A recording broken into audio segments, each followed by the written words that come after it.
Buenos días a todos y a todas. Como siempre, un gusto estar en la ciudad de Córdoba, a donde vengo con tanta frecuencia como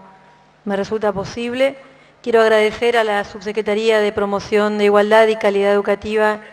de la provincia la invitación a participar en esta instancia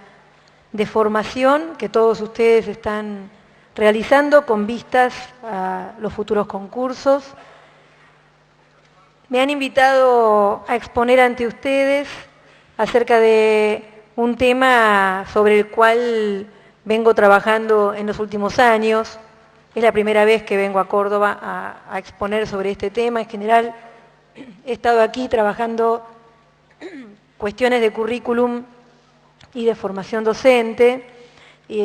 así que para mí también es un gusto la posibilidad de plantear aquí reflexiones vinculadas con las investigaciones de los últimos años y con el trabajo que estoy desarrollando con investigadores de otros países de nuestra región en torno a la problemática de la inclusión educativa. Mucho de lo que yo voy a exponer aquí se relaciona con estudios que he tenido el gusto de poder coordinar y que han desarrollado colegas de ciudades como Bogotá y Medellín en Colombia, como Montevideo y Canelones en el Uruguay, como la Ciudad de México, obviamente en ese país, la ciudad de San Salvador, en El Salvador, alguna investigación específica también, por supuesto, en la propia ciudad de Buenos Aires, que es donde vivo. Voy a trabajar con ustedes algunas reflexiones en torno a las trayectorias escolares, que es un tema que concierne a todos, independientemente de cuál sea el nivel educativo en el que trabajen o en el que aspiran a desempeñarse como directivos o supervisores, justamente porque las trayectorias escolares definen aquellos recorridos que los niños, niñas, adolescentes, jóvenes y adultos desarrollan en el sistema educativo, recorridos que si respondieran al modelo teórico trazado por el diseño del sistema, debieran ser trayectorias escolares continuas, graduales y completas, pero que la estadística educativa nos viene mostrando hace ya muchísimo tiempo que distan de ser tal cosa, distan de ser continuas, aparecen enormes cantidades de interrupciones, de discontinuidades, distan de ser graduales o graduadas, y el fenómeno de la repitencia aparece allí, trastocando insistentemente la perspectiva de gradualidad trazada en la trayectoria teórica, y distan de ser completas, visto que hay una gran proporción de quienes asisten a las escuelas en calidad de alumnos que finalmente dejan de asistir, abandonan con esta figura que el sistema ha generado hace mucho tiempo, la figura del desertor, figura que es muy complicada, así definida, porque, como ustedes saben, la figura del desertor pone la responsabilidad del abandono en el sujeto, como si él hubiera tomado una decisión a la manera de quien deja un ejército, se deja la escuela como si fuera algo que se decide, ¿no? Las trayectorias escolares constituyen una preocupación relativamente reciente de la investigación educativa, una preocupación que engarza con la mirada crecientemente volcada sobre los sujetos y no tanto sobre las instituciones, no solamente sobre las instituciones. Una mirada sobre los sujetos nos empieza a solicitar mayor atención a los recorridos que los sujetos se van armando por el sistema,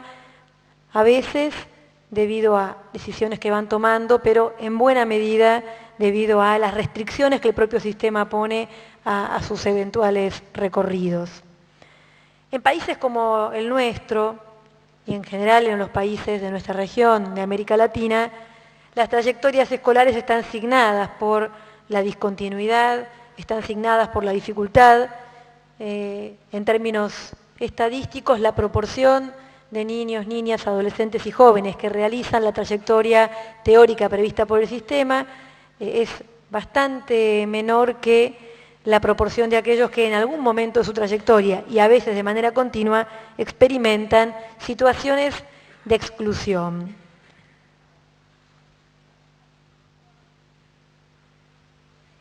Vamos volviendo para atrás porque esto empezó por el final. Para poder adentrarnos en el fenómeno de las trayectorias escolares, nosotros tenemos que hacer un primer esfuerzo por definir con precisión a qué entendemos por exclusión educativa. Y yo puse definir con precisión y entre paréntesis con mayor precisión, justamente porque lo que quiero plantear aquí es que a lo largo de la reflexión que venimos acumulando en las últimas décadas en torno al fenómeno de la exclusión educativa, nosotros vamos logrando avances, mayores precisiones en el reconocimiento de este fenómeno, pero justamente porque vamos logrando avances y reconocimiento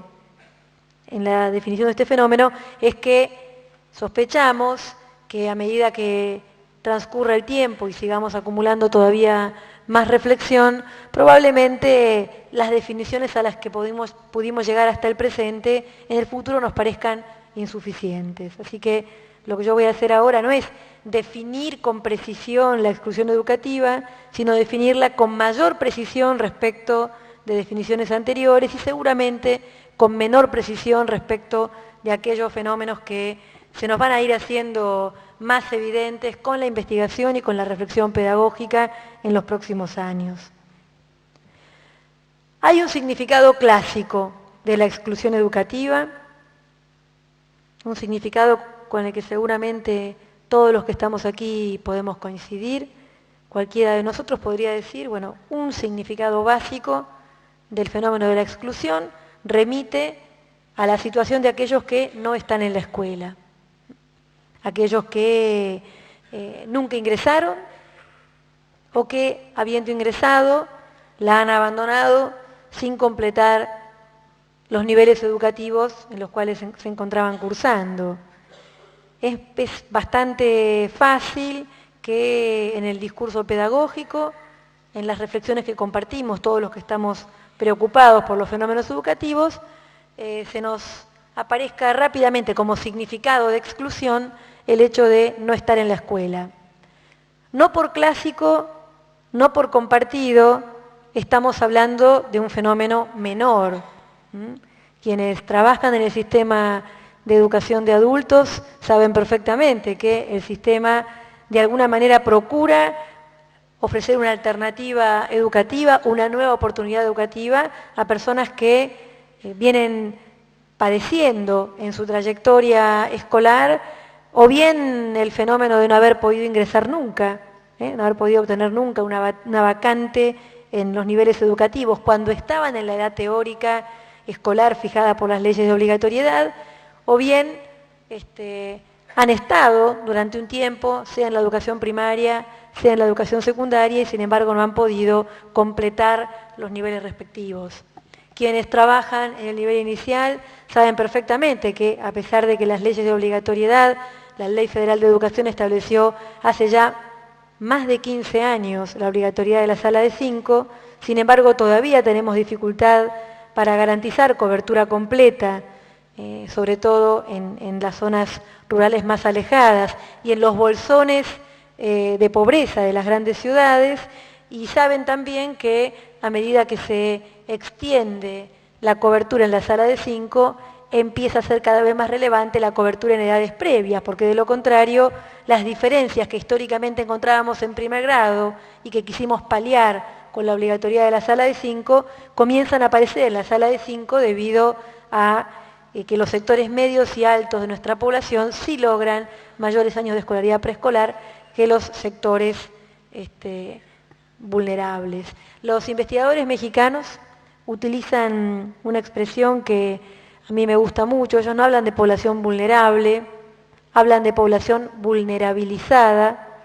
porque consideran que vulnerable parece un atributo del sujeto y vulnerabilizada, en cambio, expresa el resultado de unos procesos de los cuales el sujeto es, en todo caso, si quieren en términos fuertes, víctima. Se es víctima de una situación que lo pone en condición de vulnerabilidad y no se es vulnerable como si esto fuera una suerte de atributo intrínseco del propio sujeto, ¿no? Bueno, quienes trabajamos en el sistema educativo y sobre todo quienes trabajan en los niveles que acabo de nombrar, saben perfectamente que las oportunidades educativas son desiguales y generan, desde ese punto de vista, esta forma de exclusión, que es la forma, insisto, clásica. Un segundo significado de la exclusión educativa se vincula con algo que se hace muy visible en la escuela media. Estar varios años y finalmente abandonar. Nuestro país, una provincia como Córdoba, tiene una tasa de pasaje de la primaria a la secundaria muy alta, comparativamente muy alta con lo que ha sido, mirando lo que ha sido la tasa histórica de pasaje de primaria a secundaria. De alguna manera la prolongación de la obligatoriedad escolar y las reformas de nivel que tuvieron lugar en la década del 90, lo que quisieron hacer es asegurar una mayor cantidad de años de escolarización después de la educación primaria, y sin embargo, sabemos, el caso de la provincia de Córdoba es especialmente relevante desde ese punto de vista, sabemos que por más que hemos logrado prolongar algunos años más la escolaridad de los adolescentes, estamos lejos de lograr la terminalidad educativa en el nivel medio, estamos lejos de lograr inclusive la obligatoriedad que fijaba la Ley Federal de Educación, que ni siquiera era la obligatoriedad de la escuela secundaria, y el fenómeno con el cual nos encontramos más frecuentemente es el fenómeno por el cual los y las alumnos están intentando su escolaridad de nivel medio, lo intentan inclusive durante varios años y finalmente una proporción muy importante de ellos termina abandonando. Esta es otra forma de la exclusión educativa que se ha instalado en la medida en que ha habido mayor presión por oportunidades educativas a nivel de la escuela media, pero persistencia de aquellas dificultades estructurales del sistema que hacen que los adolescentes que intentan, insisto, prolongar su escolaridad, sin embargo, finalmente abandonen. Estos dos significados de la exclusión son fáciles de representar en las mentes de todos nosotros porque nos remiten al adentro y al afuera, ¿no? Pareciera que si estamos adentro, estamos en lo que podríamos llamar una situación de inclusión educativa, si estamos afuera del sistema educativo, estamos indiscutiblemente excluidos. Sin embargo, yo voy a plantear aquí otras tres formas de la exclusión, que son formas que tienen la particularidad de que son padecidas por aquellos que están adentro del sistema. Y de alguna manera quiero plantear aquí una discusión, que es la siguiente. La exclusión no se produce solamente cuando uno está afuera del sistema. Siendo muy grande la proporción de la población que sin embargo todavía está fuera del sistema, lo que trato de decir es que aquellos que estamos adentro del sistema podemos sin embargo padecer situaciones de exclusión si pasan alguna de las tres cosas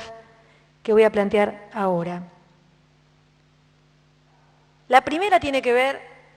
con lo que podemos llamar, siguiendo a Kessler, una escolaridad de baja intensidad.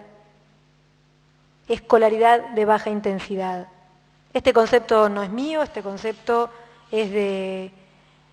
Kessler, que es un investigador de la Universidad Nacional de General Sarmiento, donde yo trabajo. Él publicó hace un cierto tiempo, no mucho tiempo por cierto, un libro que se llama Sociología del delito amateur. Sociología del delito amateur. Ese libro contiene una serie de entrevistas que Kessler realizó a adolescentes y jóvenes que se encontraban en institutos de menores, como se lo llama todavía en la ciudad y en la provincia, centros de detención para adolescentes y jóvenes que por su edad no pueden ser recluidos en las cárceles comunes, son recluidos en instituciones que se supone que son específicas y, digamos, están recluidos por diversas razones, particularmente Kessler hizo entrevistas a adolescentes y jóvenes recluidos por haber cometido delitos contra la propiedad. Lo curioso de las entrevistas que Kessler hizo es que él trataba de reconstruir las trayectorias escolares de estos adolescentes y jóvenes, todos ellos varones, porque en general lo hizo en institutos que recluían a varones, y partía del acerto que suele, digamos, compartir el sistema educativo, el acerto según el cual escolaridad y delito son situaciones contrapuestas. Kessler tenía la sospecha que no era así, que hacía tiempo que había dejado de ser así, que un adolescente podía estar teniendo una trayectoria delictiva y una trayectoria escolar y llevarlas de una manera rara, pero combinarlas de alguna forma, y las preguntas que se planteaba Kessler tenían que ver justamente con esta eventual contraposición o combinación entre escolaridad y delito, y encontró, como muchos de los que trabajamos en el sistema educativo sabemos, sobre todo aquellos que trabajan en el nivel de educación secundaria, que en realidad ser alumno no es una condición contrapuesta a la de estar delinquiendo, como tampoco es una condición contrapuesta a la de ser trabajador, como tampoco es una condición contrapuesta a la de ser padre o madre y tener responsabilidades de crianza sobre niños y niñas muy pequeños. Y subrayo esto que muchos sabemos, porque el imaginario tradicional del estudiante de escuela secundaria es un imaginario según el cual ser alumno ha sido una condición excluyente respecto de las otras que yo estoy caracterizando aquí: delinquir, trabajar, criar niños, y algunas otras que yo ni me imagino, pero que con el tiempo se irán tipificando como formas de vivir la adolescencia y la juventud, históricamente pensadas como antagónicas con, incompatibles con la condición de alumno, y que sin embargo sabemos hoy en la vida de los adolescentes y jóvenes que forma parte del modo de vida de muchos chicos y chicas que también van a la escuela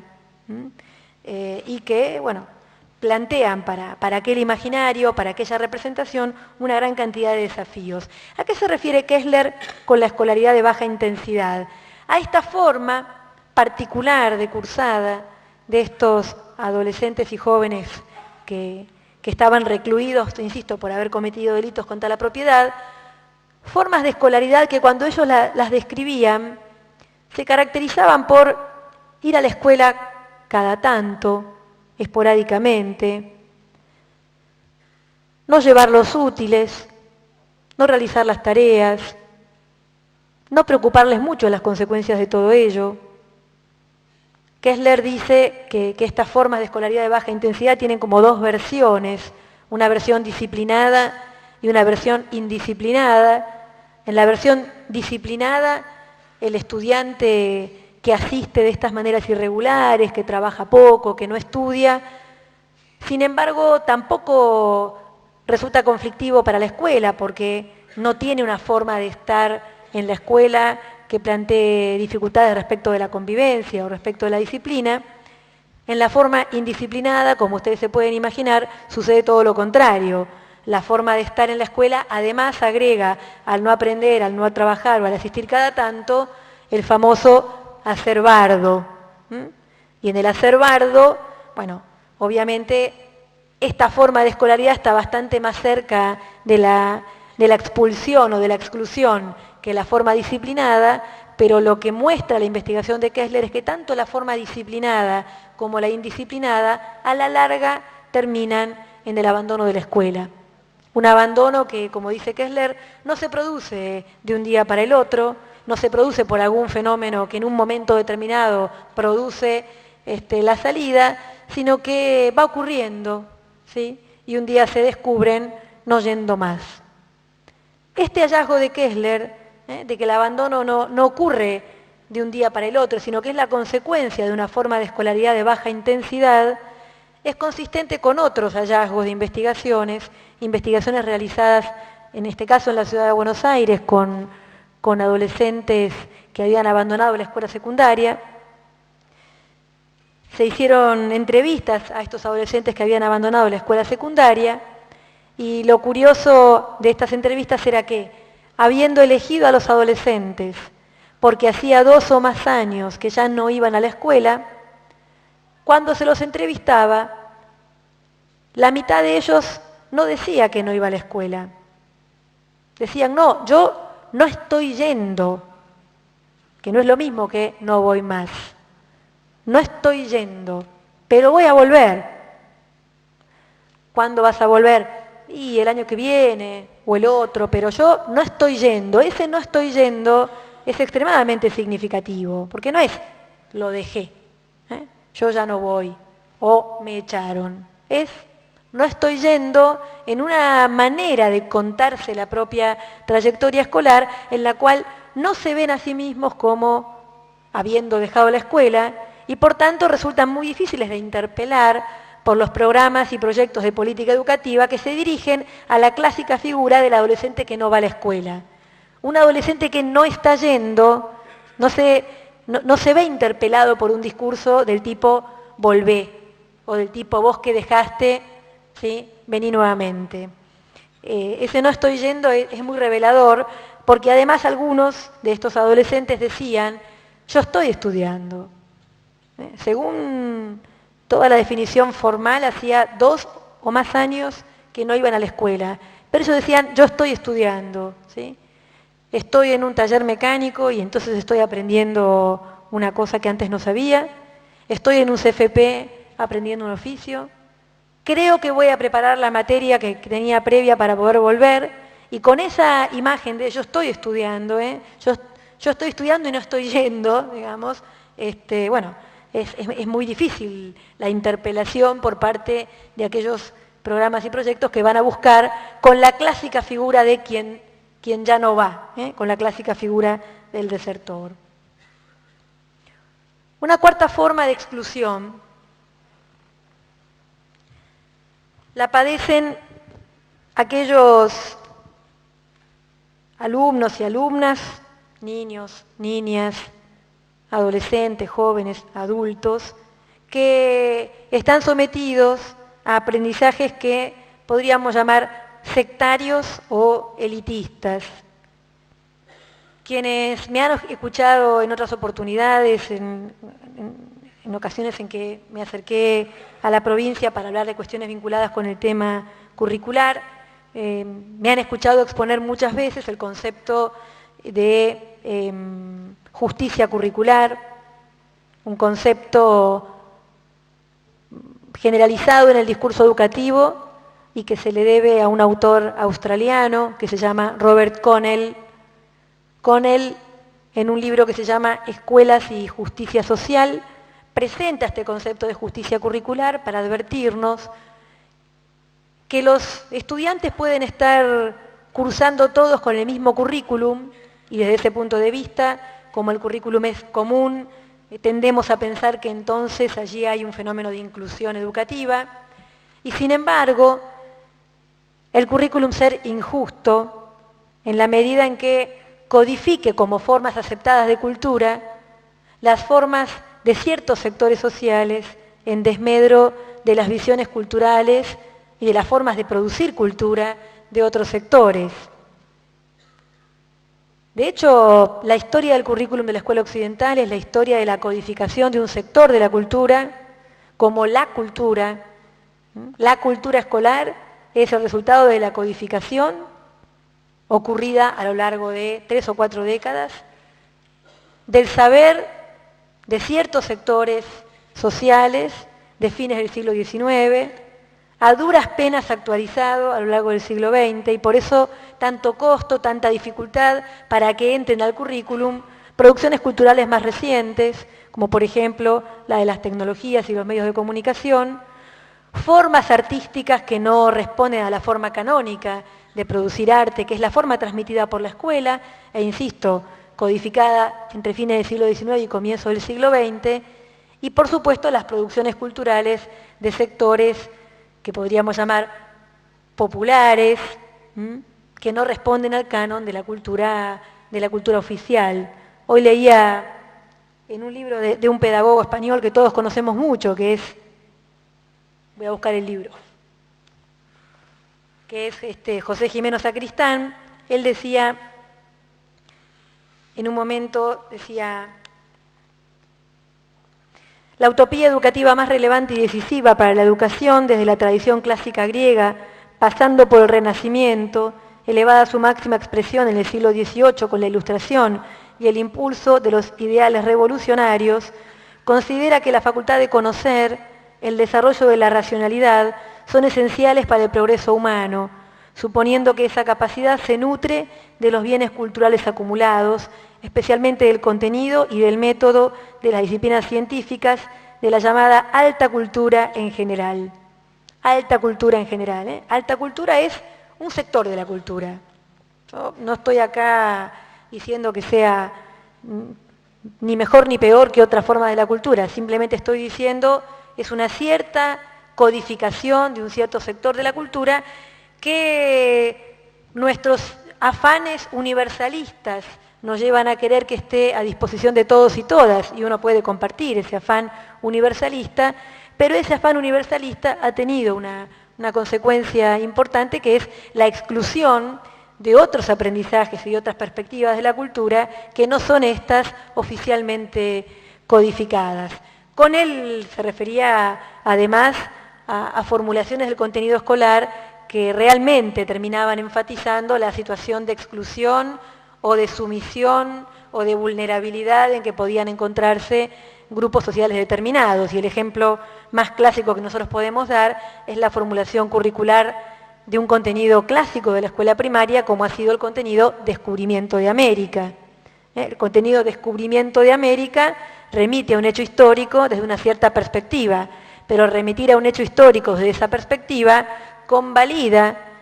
la situación de sumisión en que se encuentran sectores importantes de nuestra población, que son ni más ni menos que 500.000 en un país como el nuestro. Y finalmente,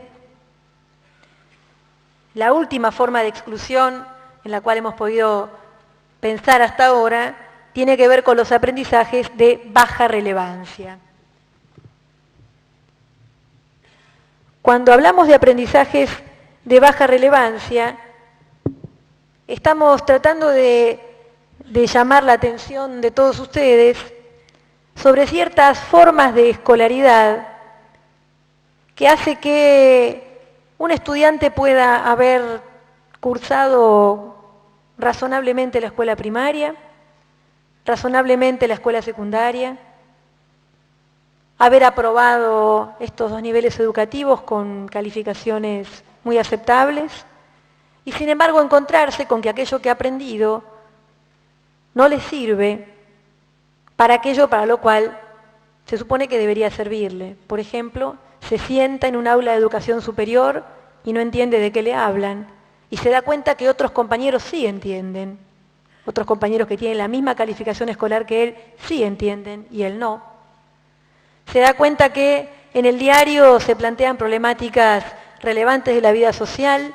y que él no tiene elementos para poder reflexionar sobre esas problemáticas, y queda de alguna manera digamos, a merced de simplificaciones y divulgaciones que puedan ser fuertemente tendenciosas. Se da cuenta que quiere buscar un trabajo y que lo que aprendió en la escuela no le sirve, la forma que aprendió respecto de la escritura o respecto de la informática o respecto de cantidades de cuestiones resultan muy ajenas a la dinámica del mundo del trabajo en el cual se está queriendo incorporar. Y aunque esto abre toda una discusión acerca del problema de la utilidad, yo estoy lejos de defender que la utilidad deba ser el criterio principal para definir los contenidos escolares, sí creo que hay que discutir criterios de relevancia. Criterios de relevancia, y sobre esto se puede abrir, por supuesto, un debate hermoso y muy productivo en términos políticos, pero simplemente para los fines de nuestra en nuestra actividad de esta mañana, decir que se puede haber cumplido una trayectoria escolar continua y completa y, sin embargo,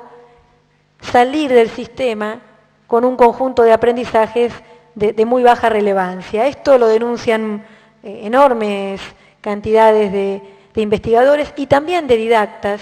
preocupados por la manera en que la enseñanza escolar termina reduciendo la potencia del contenido y hace que las personas aprendamos formas del saber tan groseramente escolarizadas que guardan una distancia insalvable con aquello que es el saber de referencia al cual se supone que el currículum remite. Vuelvo a lo planteado al principio, ¿no? Son las definiciones de exclusión que podemos compartir en este momento. Hace 10 o 15 años no podríamos haber hablado de algunas de ellas. Seguramente dentro de 10 o 15 años nuestra reflexión educativa nos va a permitir afinar todavía más la mirada sobre estos asuntos. En todo caso, este es el punto al que llegamos en el día de hoy. Y estas formas de exclusión nos permiten plantear de una manera mucho más rica, de una manera mucho más abierta, con mucho más contenidos, la preocupación que tenemos cuando planteamos el tema trayectorias, que es cómo pasar de una situación presente en la cual resultan incumplidos los derechos educativos de muchos niños, niñas, adolescentes y jóvenes, hacia trayectorias educativas continuas y completas, y que además se realicen en proyectos formativos que preparen para vivir en sociedades que sabemos que van a ser cada vez más complejas y cada vez más plurales. De esto ustedes saben mucho, no hace falta que yo explique demasiado. Sí, en todo caso, subrayar que cuando nosotros empezamos a mirar las trayectorias como fenómeno, y no solamente lo que pasa a nivel de un establecimiento o lo que pasa a nivel de una sección escolar, sino lo que pasa a nivel del recorrido de un sujeto por el sistema, se nos empieza a recortar este problema. Bueno, ¿cómo hacemos para pasar de la actual situación, donde muchos chicos y chicas ven incumplidos sus derechos educativos, porque no asisten, porque abandonan, porque repiten, porque no repiten pero no aprenden, porque aprenden pero no les sirve? ¿Cómo hacemos para pasar de esta situación a una situación en la cual podamos hablar de trayectorias educativas continuas, completas y además en proyectos que preparen de verdad para vivir en sociedades cada vez más complejas, cada vez más plurales? El tema de las trayectorias es un tema difícil de plantear porque no existe en la estadística educativa prácticamente ningún instrumento encargado del seguimiento de trayectorias. Como tampoco hay instrumentos encargados del seguimiento de trayectorias en la salud, por ejemplo. A ver, ¿quién sabe la trayectoria de vacunación, de operaciones y de enfermedades de un sujeto? Bueno, con suerte el sujeto, eventualmente su familia.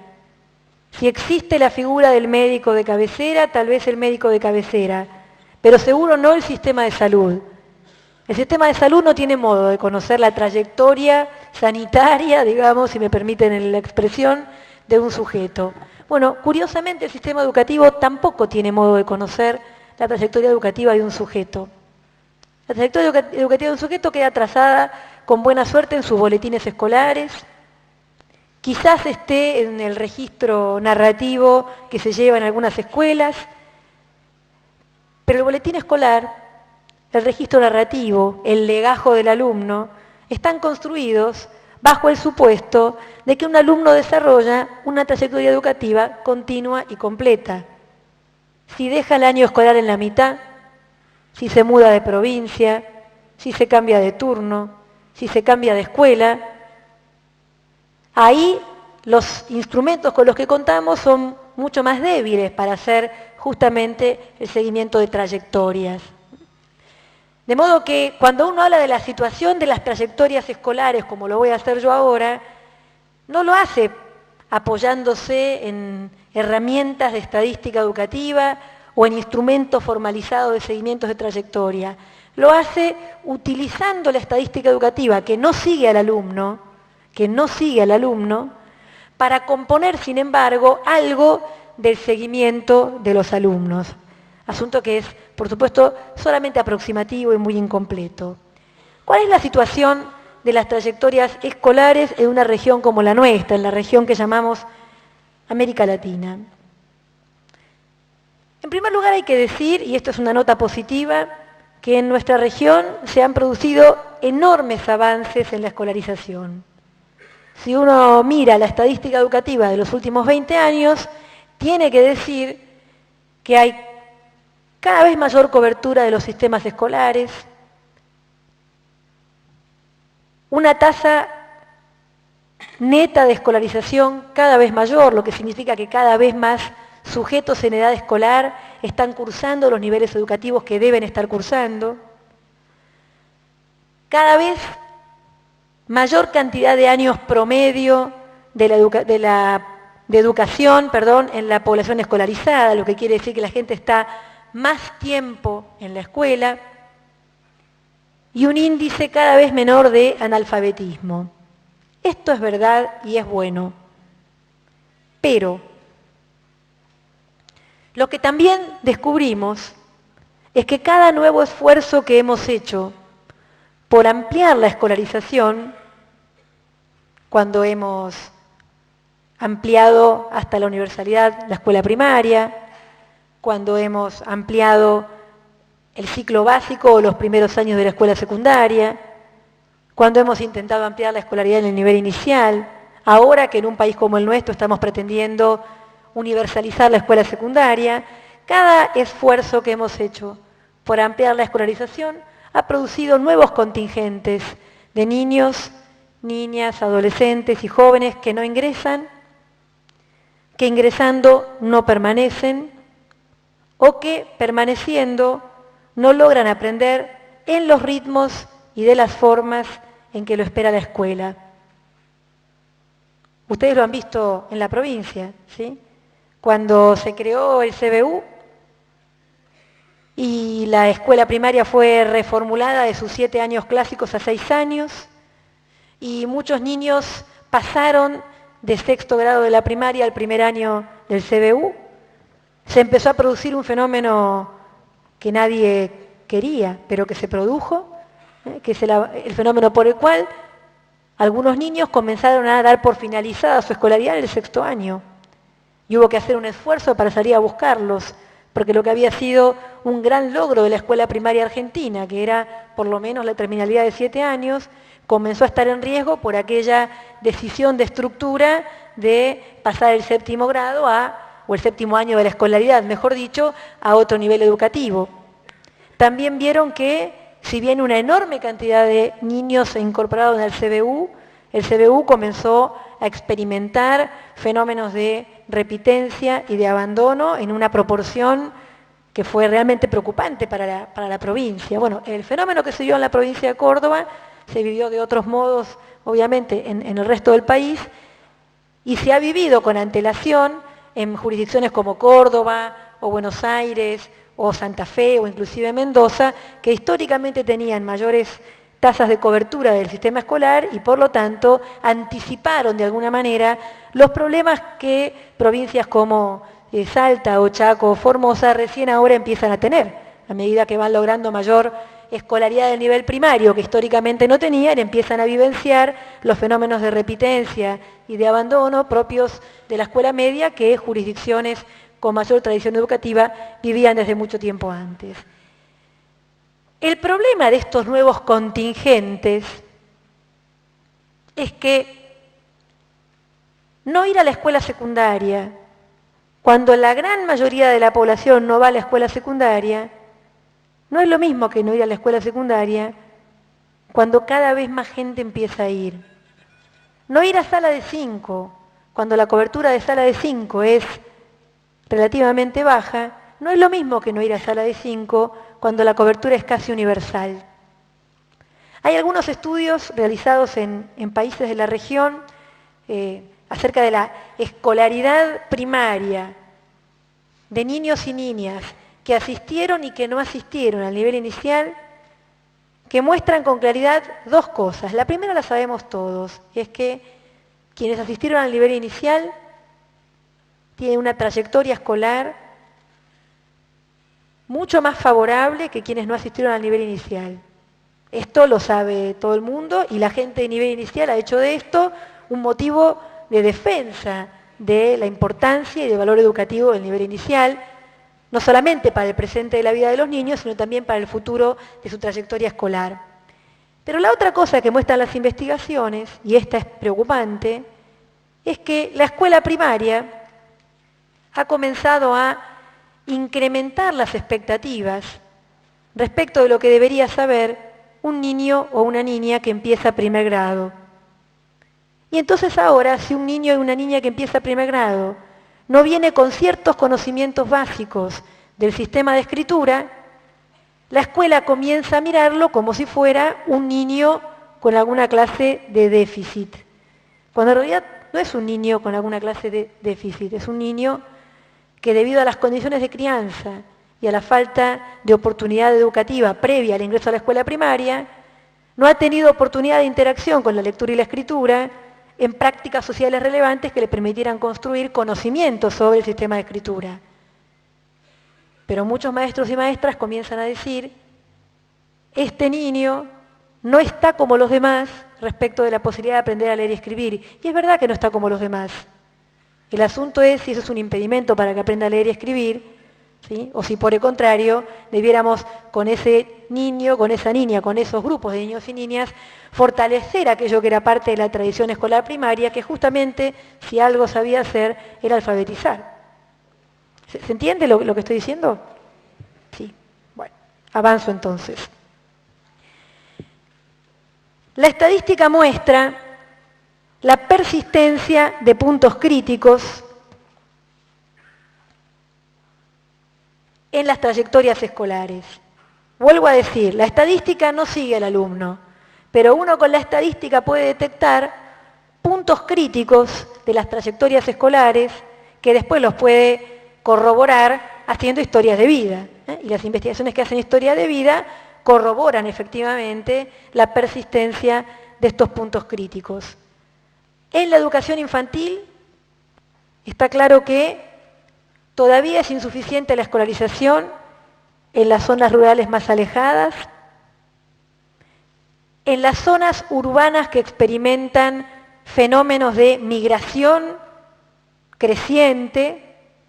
porque ahí la oferta educativa no alcanza a dar respuesta al fenómeno demográfico que se produce por la instalación de grandes grupos de población, y todavía es desigual la escolarización entre niños y niñas en algunos países.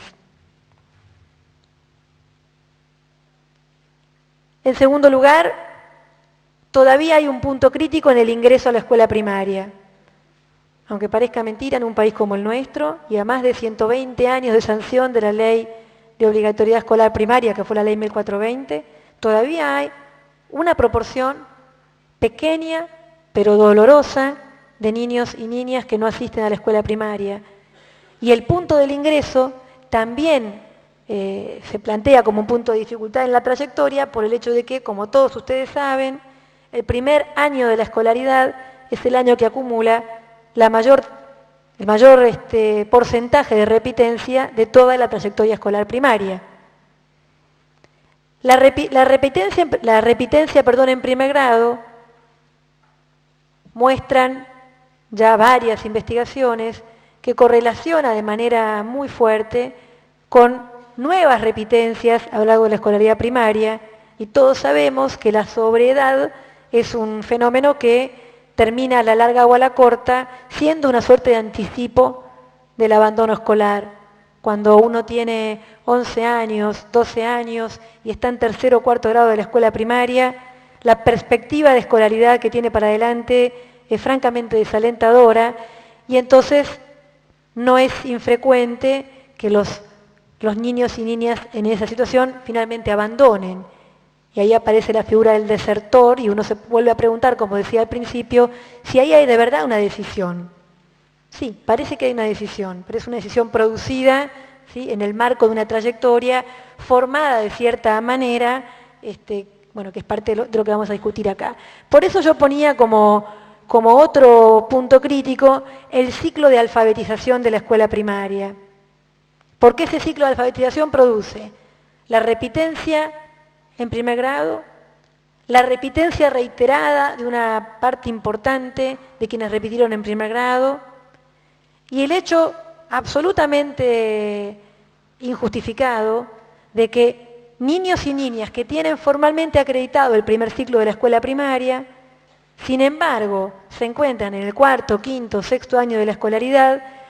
con muy insuficientes capacidades en lectura, escritura, en conocimientos aritméticos básicos, lo cual habla de una forma de escolaridad, y vuelvo a la expresión de Kessler, de baja intensidad, en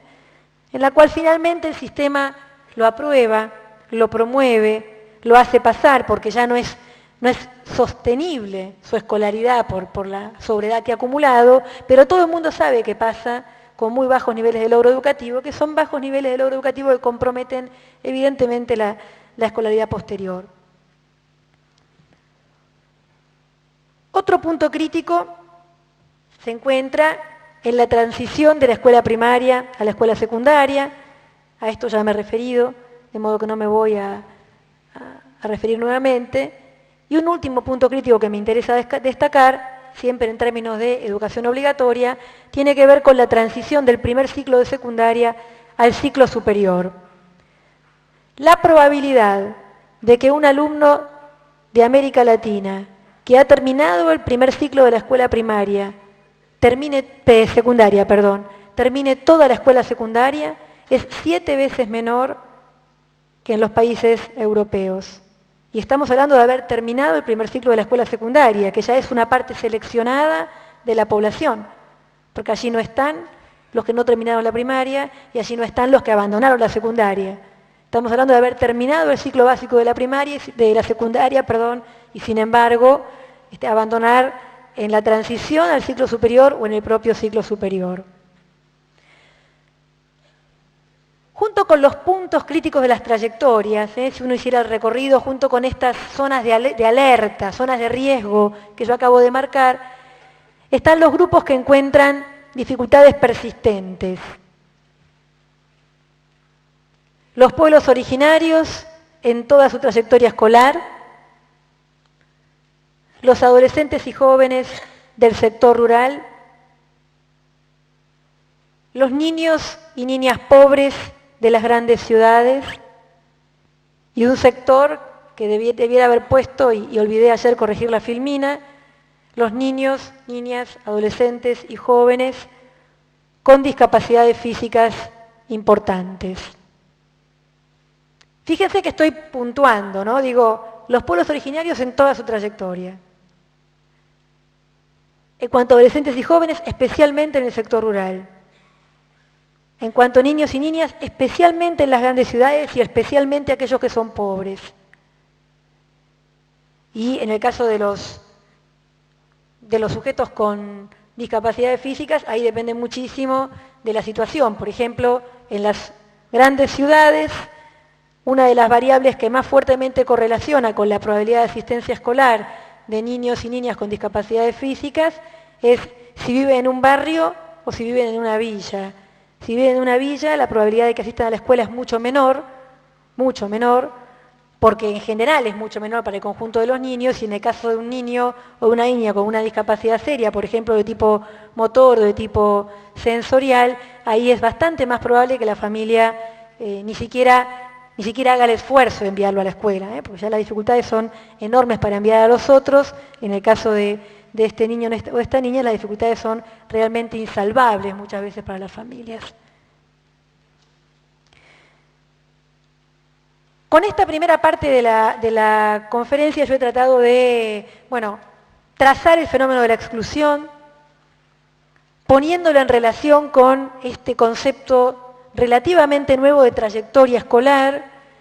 a fin de que nosotros podamos, a partir de ahora, en la segunda parte de la conferencia, hacernos una serie de preguntas, a plantear una serie de reflexiones sobre la inclusión educativa, preguntas que tienen toda su importancia para la función futura de ustedes, sea como directivos, sea como supervisores, porque finalmente los fenómenos por los cuales se termina produciendo la exclusión, en todas las versiones que yo acabo de detallar, son fenómenos que ocurren en la capilaridad del sistema educativo. Son fenómenos que ocurren en el día a día de las escuelas. Son fenómenos sobre los cuales, si nosotros queremos intervenir, bueno, tenemos que, en primer lugar, visibilizarlos, entender cómo suceden, reflexionar sobre ellos para poder hacer algo en consecuencia. Para eso es muy importante discutir un encuadre conceptual, y yo voy a desplegar un encuadre muy sencillo. Lo voy a presentar bajo la forma de una tabla en la cual armé dos columnas. En una columna puse, y voy a poner, 3 modos de explicar y de explicarnos el llamado fracaso escolar, o más recientemente los problemas de inclusión. Digo modos de explicar y modos de explicarnos porque han sido las explicaciones públicas que el sistema educativo ha dado. Así que en la segunda columna yo voy a poner las formas de política educativa que han acompañado a estas explicaciones y ustedes podrán reflexionar en función de la experiencia que acumulan acerca de las formas de acción escolar que de alguna manera vienen convalidadas por estos modos de explicación que construimos y que damos. El modo clásico, el modo tradicional, el de fines del siglo XIX, comienzos del siglo XX, ha sido aquel modo que ha construido explicaciones del fracaso basadas en atributos del sujeto. Podemos hablar de un modelo individual del fracaso escolar, como decía María Angélica Luz, como dice María Angélica Luz, un modelo individual del fracaso escolar, al cual ha sido muy funcional el discurso médico, pero que no es exclusivo del discurso médico, y que ha tendido a encontrar en el sujeto, en algún atributo del sujeto, la explicación de sus dificultades para escolarizarse exitosamente en el sistema. Por ejemplo, un atributo como su inteligencia. O, más recientemente, porque estas formas históricas persisten, no es que se sustituyen unas a otras, sino que se van acumulando y combinando de maneras muy complejas. El discurso más reciente decía de la educabilidad. Ustedes han leído en los últimos tiempos una idea creciente que es que las condiciones de pobreza e inclusive de marginalidad en que se crían muchos niños y niñas están poniendo en cuestión, según esos discursos, que sean niños educables. Y el discurso de la educabilidad, ¿sí?, pone en el sujeto la presencia o ausencia de atributos que lo harían susceptible de ser educado por la escuela. Atributos como, por ejemplo, haber construido ciertos hábitos de manejo del tiempo, ciertos hábitos de higiene, cierto contacto previo con la lengua escrita, cierta disposición al trabajo escolar, aparecen en la lista de los requisitos o condiciones de educabilidad y empiezan a poner, insisto, en el sujeto, vuelven a poner en el sujeto, y no en las condiciones de escolarización, las razones por las cuales los niños y niñas no podrían ser educados. La forma de política educativa que ha dado respuesta a esta identificación del problema en el sujeto son formas que han tenido mucho que ver con los diagnósticos, con la derivación a circuitos paralelos de escolarización y con la construcción de formas cada vez más sofisticadas de segmentación escolar, por las cuales cuando un niño empieza a ir a un circuito paralelo, se hace muy difícil que después pueda volver a la corriente principal de la trayectoria escolar, que se supone que es la de la escuela común. Ir a parar a algún circuito paralelo es una antesala, ¿sí?, a un camino del cual difícilmente después se puede volver. La segunda forma de explicación, una forma que se ha hecho cada vez más frecuente a partir de la década del 60 y en América Latina cobró mucha fuerza a partir de los 80, empieza a poner la explicación del fracaso en la desigualdad social. Ya las cuestiones no serían atributos de los sujetos, mayor o menor inteligencia, sino que habría una creciente conciencia de que las situaciones en que se produce la crianza de los niños, niñas y adolescentes son extremadamente desiguales y que esta desigualdad, que tiene que ver con la desigualdad social, es la productora de la desigualdad educativa. Las formas de política educativa más afines a estas explicaciones enfocadas en la desigualdad social son las formas de política educativa compensatoria. Pero además se acepta crecientemente que no se trata solamente de políticas educativas compensatorias, sino que se requieren políticas sociales de atención a la primera infancia que de alguna manera reviertan con una acción positiva en favor